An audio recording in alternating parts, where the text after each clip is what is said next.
মা বাপ এগুলো আরো স্বার্থপর। এগুলোর কথা হইল যে পুত নামাজ পড়ো আর না পড়ো, পয়সা কামাও, আমার পয়সা দরকার, তোমার জেডায় জমি বেচবে, তুমি বিদেশ যাই তাড়াতাড়ি টেহা মিল করো, শুনছি তোমার জেডা জমি বেচবো, কোন ফাঁকে বেচ চালায় কখন জানা, টেহা রেডি না রাখলে এই হলো হিসাব। তাহলে চোখের সামনে বাপ সন্তান বেনামাজি, বাপ জীবিত থাকতে সন্তান বেনামাজি মাসের পর মাস ঘুমায়, এটা এই বাপ কেমনে মাইনা নেয়, ওই মা কেমনে মাইনা নেয় মিয়া, ওই মা মাইনা নেয় কেমনে? ওই মা তো শিক্ষারে কান্দার কথা, ওই বাপ তো শিক্ষারে কান্দার কথা। শুনে না আপনার সন্তান, আপনি আলাদা হন তার থেকে মিয়া।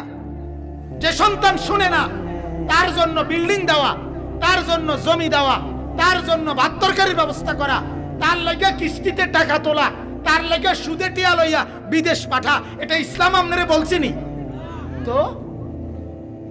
তখন কি কইবেন আমনে? কথা বলেন না কেন? আল্লাহ জিজ্ঞাসা করলে, আল্লাহ যদি বলে এই বেটা তোরে নাফরমান ছেলের জন্য কামাই রোজগারি করতেই হবে তোরে, আমি আল্লাহ বলছিলাম না, তখন আপনি কি কইবেন বলে? আপনি বলতে পারবেন কোনো জবাব? এটা কি ধরনের বোকামি মিয়া? এই ঢাকায় একটা ওয়াক্ত নামাজ পড়ে না, এই জানোয়ারের জন্য আপনি বিদেশের লেগে টিয়াটোয়ান, কি ব্যাপার? হ্যাঁ, তারে তার হাতে না ছেড়ে দিবেন মিয়া। তুই বেটা যেটা মনে কর, তুই ঠেঙ্গাল কি দিয়ে আমার, তুই ফ্যান খুললে আট বেটা, কথা বুঝেন না কেন? তোর জন এটাতেই মজা, তো যা তুই বেটা, তুই আলাদা হ, আমি আলাদা। হযরত ইব্রাহিম আলাইহিস সালাম বাপকে বলছে, বাপ আপনিও আলাদা আমিও আলাদা। নূহ আলাইহিস সালামকে আল্লাহ বলছে তুমি আলাদা, তোমার সন্তান কেনান আলাদা। নবীকে আল্লাহ বলছে বন্ধু আপনি আলাদা, আপনার চাচা আবু তালেব আলাদা। লূত আলাইহিস সালামকে আল্লাহ বলছে আপনি আলাদা, আপনার স্ত্রী আলাদা।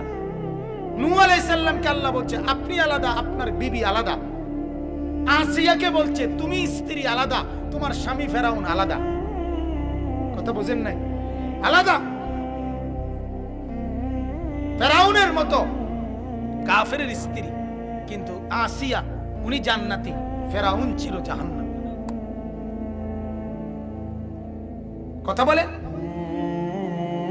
গোটা পৃথিবীতে ফেরাউনের স্ত্রীর মতো দোয়া আল্লাহর কাছে তাফসীরে আছে, ফেরাউনের স্ত্রীর মতো দোয়া গোটা পৃথিবীর ইতিহাসে কেউ করে না।